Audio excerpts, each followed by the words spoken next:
74세 전업주부에서 연금 생활자로 압구정 현대아파트에 혼자 사는 은퇴자의 한 달 소비 기록. 은퇴를 생각하면 많은 사람이 먼저 돈을 떠올립니다.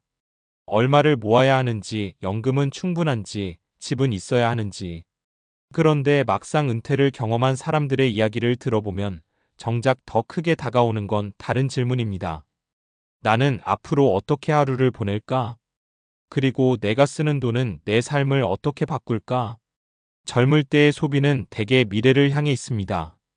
교육비, 주거비, 자산 형성, 노후 준비처럼요. 그런데 은퇴 이후의 소비는 조금 다릅니다. 미래를 위해 참는 돈이 아니라 지금의 시간을 어떻게 살아갈지 선택하는 돈이 됩니다. 특히 전업주부로 수십 년을 살아온 사람에게 은퇴는 조금 더 특별합니다. 직장에서 퇴직하는 날이 없었기 때문입니다. 자녀가 독립하고 배우자가 먼저 세상을 떠나거나 각자의 생활을 하게 되면서 어느 날 문득 깨닫게 됩니다. 아, 이제 내 인생 운영자가 나구나.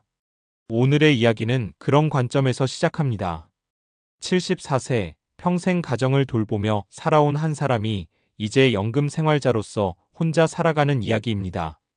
화려한 소비도 극단적인 절약도 아닙니다. 오히려 많은 사람들이 공감할 수 있는 아주 현실적인 기록입니다. 1. 은퇴는 돈이 끊기는 시기가 아니라 돈의 역할이 바뀌는 시기다. 압구정 현대아파트에 혼자 사는 74세 여성. 젊은 시절엔 남편의 소득 안에서 집안을 운영했고 자녀를 키웠습니다. 지금은 국민연금과 개인연금, 그리고 약간의 금융소득으로 생활합니다. 겉으로 보면 여유 있어 보일 수 있습니다. 하지만 중요한 건 자산 규모보다 현금 흐름의 감각입니다. 현역 시절에는 이번 달 더 벌면 되지가 가능했습니다. 은퇴 후에는 그렇지 않습니다. 그래서 소비 기준이 바뀝니다. 싼 것이 아니라 오래 만족하는 소비. 남을 위한 소비보다 나를 유지하는 소비. 큰 지출보다 반복되는 고정비 관리. 실제로 은퇴 후 소비를 보면 예상보다 소박합니다. 아침엔 간단히 먹고 점심은 집밥이나 가까운 식당, 저녁도 가볍게. 대신 운동, 병원, 사람 만나기, 문화생활 같은 비용은 오히려 유지합니다. 왜일까요? 건강과 관계가 무너지면 그 이후 비용이 훨씬 커진다는 걸 경험으로 알기 때문입니다. 2. 한 달 소비 기록이 보여주는 진짜 메시지. 만약 이 은퇴자의 한 달 소비를 들여다보면 의외의 특징이 있습니다. 식비보다 의료비를 챙기고 쇼핑보다 이동과 취미를 남겨둡니다. 대략 이런 구조입니다. 관리비와 주거 유지비, 식비, 병원 약값, 교통비, 사람 만나기, 문화생활, 비상예비비. 눈에 띄는 건 나를 사회와 연결하는 비용이 빠지지 않는다는 점입니다. 카페 한 번, 친구와 점심 한 번, 미술관 입장권, 손주 용돈. 젊을 때 보면 사치 같지만 은퇴 후엔 다릅니다. 이런 지출은 단순한 소비가 아니라 삶의 리듬을 유지하는 장치가 됩니다. 살에 아끼기만 했는데 삶이 작아졌어요. 68세 김 씨는 은퇴 직후 지출을 절반으로 줄였습니다. 외식 금지, 문화생활 중단, 교통비 아끼려고 집에만 있기. 처음엔 통장이 든든해 보였습니다. 그런데 1년쯤 지나면서 우울감이 왔습니다.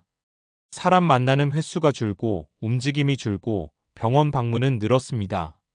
결국 다시 예산을 바꿨습니다. 한 달 20만 원을 생활 즐김비로 따로 배정했습니다.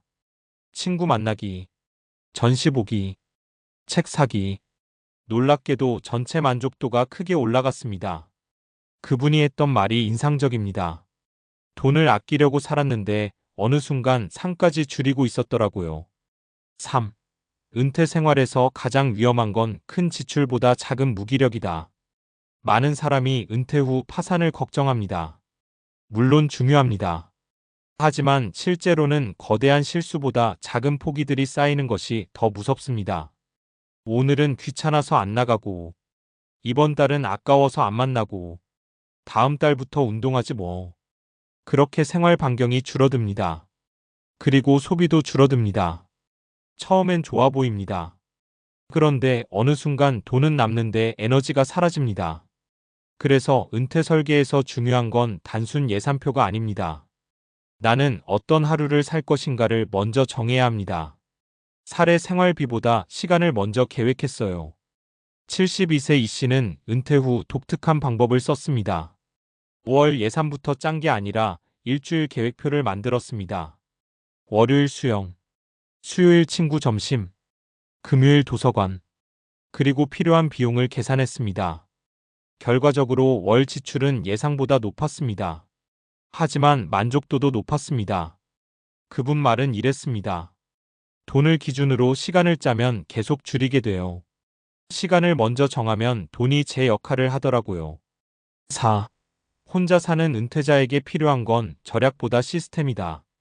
74세 혼자 사는 삶에서 중요한 건 의외로 거창하지 않습니다. 냉장고에 먹을 것 조금 있고, 걸어서 갈 병원 있고, 매주 연락하는 사람 몇 명 있고, 통장에서 자동이체가 돌아가고, 이런 작은 시스템이 안정감을 만듭니다. 특히 혼자 사는 은퇴자는 세 가지 통장을 구분하면 도움이 됩니다. 생활비 통장, 예비비 통장, 즐김 통장. 많은 사람이 세 번째를 빼버립니다. 그런데 오히려 세 번째가 있어야 첫 번째와 두 번째가 오래 갑니다. 사례 손주 용돈보다 내 취미를 남겼어요. 75세 박 씨는 손주가 셋입니다. 처음 은퇴했을 땐 손주에게 거의 모든 여유자금을 썼습니다. 좋은 할머니가 되고 싶었기 때문입니다. 그러다 어느 날 문득 생각했습니다. 내 생활엔 남는 게 없다는 걸. 그 뒤로 원칙을 만들었습니다. 손주 용돈은 정액, 대신 본인 취미 예산을 만들었습니다. 매달 서예 수업과 여행 적금을 유지했습니다. 그 이후 손주들과의 관계도 오히려 편해졌다고 합니다. 희생으로 연결되는 관계는 오래 못 가요. 내가 즐거워야 같이 오래 가더라고요. 5. 은퇴 준비의 마지막 질문. 우리는 종종 은퇴를 숫자로만 준비합니다. 몇 억 필요? 연금 얼마 필요? 하지만 은퇴 이후 삶을 오래 유지하는 사람들을 보면 공통점이 있습니다. 돈을 관리하는 사람이 아니라 삶의 구조를 가진 사람입니다. 아침에 일어나는 이유가 있고, 한 달 예산 안에 즐거움이 있고, 혼자여도 외롭지 않도록 관계를 남겨둡니다. 74세 전업주부에서 연금 생활자가 된 그 사람의 소비 기록이 특별한 이유도 여기에 있습니다. 그 기록은 얼마나 많이 쓰는지가 아니라 어떻게 살아가는지를 보여주기 때문입니다. 은퇴는 일을 끝내는 시기가 아니라 비로소 내 시간을 직접 운영하기 시작하는 시기일지도 모릅니다. 그리고 그때 필요한 건 생각보다 거대한 자산이 아니라 내가 계속 살아가고 싶어지는 하루의 설계일지 모릅니다. 6. 왜 어떤 사람은 은퇴 후 더 행복해지고 어떤 사람은 더 빨리 늙는가? 소비보다 중요한 삶의 에너지 관리. 여기서 한 가지 질문이 생깁니다. 같은 나이 비슷한 연금, 비슷한 자산인데도 어떤 사람은 은퇴 후 훨씬 생기 있게 살고 어떤 사람은 급격히 무기력해지는 이유는 무엇일까요? 최근 노년 연구와 행동과학에서는 이 차이를 설명하는 핵심 개념으로 활동 반경 액티버티 레인지과 인지, 예비력 카그니티브 리저브를 이야기합니다. 쉽게 말하면 몸을 움직이고 사람을 만나고 새로운 자극을 경험하는 사람이 더 오래 건강하게 산다는 뜻입니다. 재미있는 건 여기서 돈이 직접 행복을 만드는 게 아니라는 점입니다. 돈은 단지 그 활동을 가능하게 만드는 연료에 가깝습니다. 인간의 뇌는 은퇴를 이해하지 못한다. 우리 몸은 수십만 년 동안 생존을 위해 진화했습니다. 아침에 일어나 움직이고 문제를 해결하고 사람과 협력하는 구조에 맞춰져 있습니다. 그런데 은퇴 후 갑자기 일정이 사라집니다. 오늘 할 일 없음. 내일도 자유. 다음 주도 특별한 계획 없음. 겉으로는 편안해 보이지만 뇌 입장에서는 다르게 작동합니다. 목표가 줄면 도파민 분비가 감소하고 활동량이 줄면 사회적 자극도 감소합니다. 이 상태가 길어지면 사람은 피곤해서 쉬는 게 아니라 쉬어서 더 피곤해지는 상태로 들어갑니다. 그래서 은퇴 후 중요한 건 아무것도 안 하는 자유가 아니라 내일도 다시 반복하고 싶은 생활 리듬입니다. 소비를 줄이는 것보다 결정 피로를 줄여야 한다. 74세 은퇴자의 소비 기록에서 또 하나 눈에 띄는 특징이 있습니다. 생각보다 선택이 단순합니다. 식당 몇 곳, 병원 한 곳, 루틴화된 장보기. 왜 그럴까요? 나이가 들수록 에너지는 체력이 아니라 결정력에서 먼저 줄어들기 때문입니다. 심리학에서는 이것을 결정 피로 디시전 퍼티그라고 설명합니다. 젊을 땐 하루 수십 개 선택도 견딥니다. 하지만 은퇴 이후에는 작은 선택도 피로를 만듭니다. 오늘 뭐 먹지? 어디 갈까? 누굴 만날까? 그래서 삶을 단순화한 사람일수록 오히려 중요한 일에 에너지를 남깁니다. 이건 절약과 다릅니다. 좋은 반복을 만드는 기술에 가깝습니다. 은퇴 후 돈보다 더 빨리 줄어드는 것 회복 속도. 젊을 때는 무리해도 회복됩니다. 하지만 70대 이후에는 회복 자체가 자원이 됩니다. 늦게 자면 며칠 피곤하고 사람 많이 만나면 다음날 쉬어야 하고 여행 다녀오면 회복 시간이 필요합니다. 그래서 건강한 은퇴자는 의외로 하루를 이렇게 씁니다. 오전 에너지 많이 쓰는 일, 오후 사람 만나기, 저녁 회복과 정리. 이 리듬은 과학적으로도 설명됩니다. 고령층은 생체 리듬 변화로 인해 오전 집중도가 상대적으로 높고 저녁 회복 속도가 느려지는 경향이 있습니다.